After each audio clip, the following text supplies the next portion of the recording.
Okay, so this is the Doctor Who review for episode 4, season 8 of the New Who. And one thing before I get on with the review, I would just like to say, in the last review, I forgot to mention how I thought it was awesome that the Doctor left Robin Hood a gift, which was Robin Hood's girlfriend. I thought that was really kind of the Doctor. I thought it showed how, in the end, the Doctor really did like Robin. Anyway, and that even though they were both stories, he admired him. And now, back to this review. This episode is my favorite so far. My favorite episode, by far. I like all the episodes of Doctor Who so far. The only one I didn't like and really disappointed me was Into the Dalek. That was the only one, though. All the others I've liked so far, and this one takes the cake out of all of them. And mainly because I love philosophy and such, and I think this is filled with philosophical references and connections and such. I love it. Such as when the Doctor's talking to himself, he's like, what if someone's there? And, I mean, haven't we all had thoughts like that? What if someone's there watching us and we just don't see them? I just think, I love it when there's conversations like that, and I do. And I love it how the Doctor asks, and you might be hearing it right now because I'm rewatching the episode again, but I love it how the Doctor asks that, and he's thinking, then all of a sudden the word listen appears. Now, if you watch the episode, you know at the end, they don't really figure out what's out there, or if anything's out there at all. Which means it leaves you to thinking, did he write listen on the board, or was there actually something else there? And if there is something else there, and since we didn't get to see it this episode, is it going to be in another episode? And I hope it is. I hope it is. Or that they just leave it alone and don't do anything else with it, because either way, it'd be great. I love this episode, except for the ending. I think that was kind of a cop-out, but I think it's great how we could see the little Doctor crying because he's scared, and he doesn't want to be a soldier, but his teachers are going to make him be a soldier, and I thought that was a wonderful add-on. Also, the fact that it talks about nightmares, a dream that everybody's had, and we've all had nightmares. Now, I haven't had that specific kind of nightmare like they mentioned in the show, but we've all had nightmares kind of like it, like scared of something that we can't see, or running from something that we can't see, but you know something's there, and you're not sure, and you're not quite sure what it is. We've all had that kind of dream. Everybody has. And if you haven't, well then, lucky you, because those are freaking terrifying sometimes. And I think it's amazing how the Doctor says, well, fear is actually a superpower, because in a way, it technically is. Fear can actually save people's lives when they're in danger. And I like the add-on how it's Clara who tells him that after hearing him say it. I love time travel. It makes things so much fun, especially when you hear something that someone else says and then you realize you're the one who told them it, and that's how they know. I love those bits in Doctor Who. And my favorite episodes are always the philosophical ones. Like the one where Tim fought against the devil and such. I always love the philosophical episodes. They're so interesting. Now, something that's not really philosophical in here is the fact that Tara meets her great-grandson, or who I think is her great-grandson, because he's obviously related to the guy she's been going out with. I think his name's Dan. Anyways, he's obviously related to him.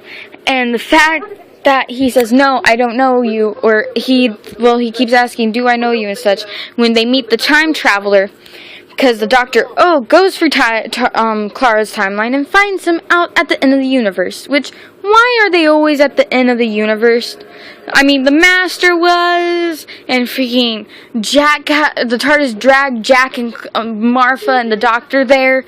And it's just, why is it always the end of the universe? I thought that we was already decided that the end of the universe was complete and utter darkness. Anyways, so my guess about that kid not really a kid, but about the man that they meet that the doctor brought from the end of the universe, I think he's actually going to be Clara's great-grandson. I think that's who he's going to be. I also like how it shows that the Doctor's actually scared of stuff. I mean, we all know he's scared, but he never really shows it. And the fact that when he's talking to the manager of the orphanage, the TV goes off, and he asks, who turned your TV off? Now, you can either theorize that there's something there and didn't turn the TV off, which you do see something later. Or you can theorize that the doctor turned it off and then took the coffee cup while the guy wasn't looking. I think that might have been what happened. That's what I think. But I also think there was something in that orphanage simply because what was on the kid's bed. And you get to see a little bit of it out of the screen. Which is why, and since they show it to you, which is why I'm hoping it comes in another episode. However, if it doesn't, I'm alright. It's going to annoy me, but I'll get over it. I would like to see them actually go back and think about that and find the ghost or whatever it is. Because, in all honesty, we all have ghosts following us. Even if you don't believe in ghosts, you know there's stuff from the past following you. You know there is. And if there isn't, then you're one of a kind. But just because stuff from the past follows you doesn't mean you regret it or you hang on to it for no reason. No, that's not it at all.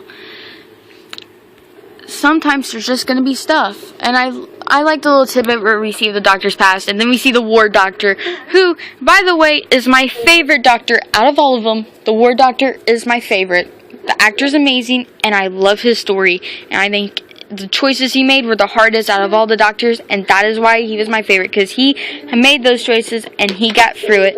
And I always love characters and stories and series where they have the hardest choices to make, but they still make it, and they still get through it, and they always find something good out of it, or they look for something good out of it, or they do it to save something important that's bigger than themselves, or bigger than their friends, or anything like that. And I know friendship is the biggest power of all, the best. Love is the most powerful thing in the universe.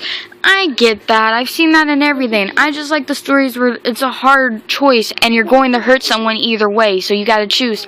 Who are you going to hurt and why? I love those. Even sometimes they're feeling wrenching, but still. Now, the fact that Clara meets little Dan or little Rupert and actually tells him that the soldiers protect people and such, and that the leader of the soldiers doesn't have a gun, not because he's broken, but because he's going to protect people.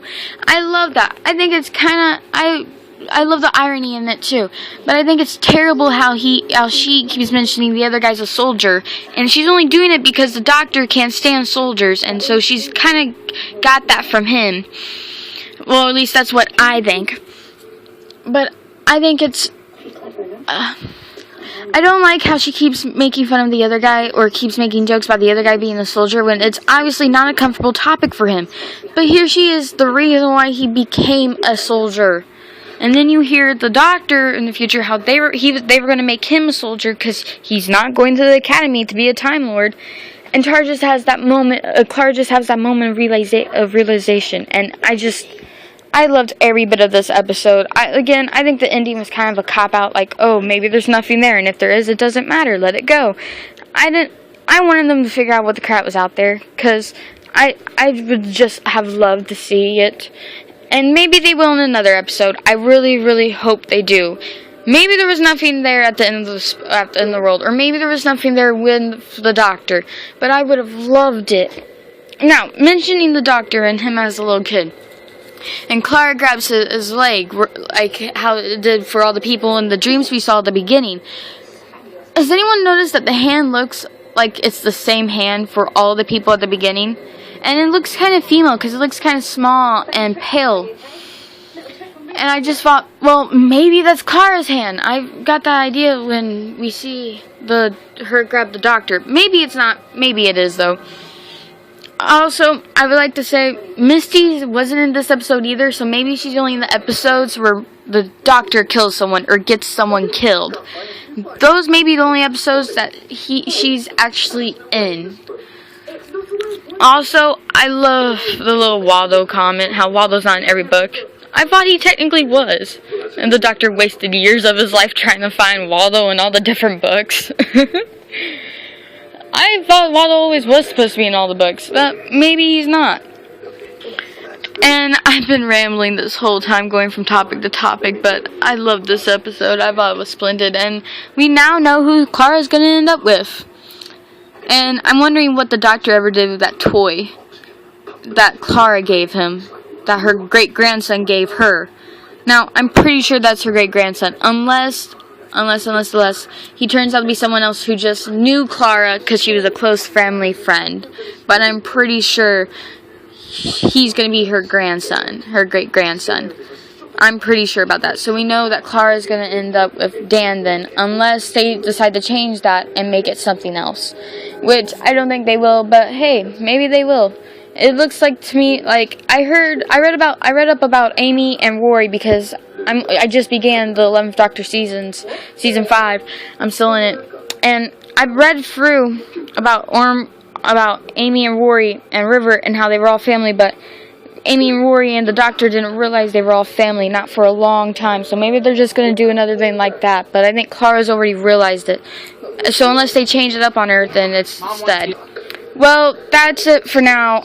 I'll be posting a new review really soon of the episode that comes on tonight. I can't wait for it, and I hope you all have a great time. I love this episode, by the way. Favorite so far. I know I already said that, but it deserves to be said again and again, because this Doctor is freaking amazing.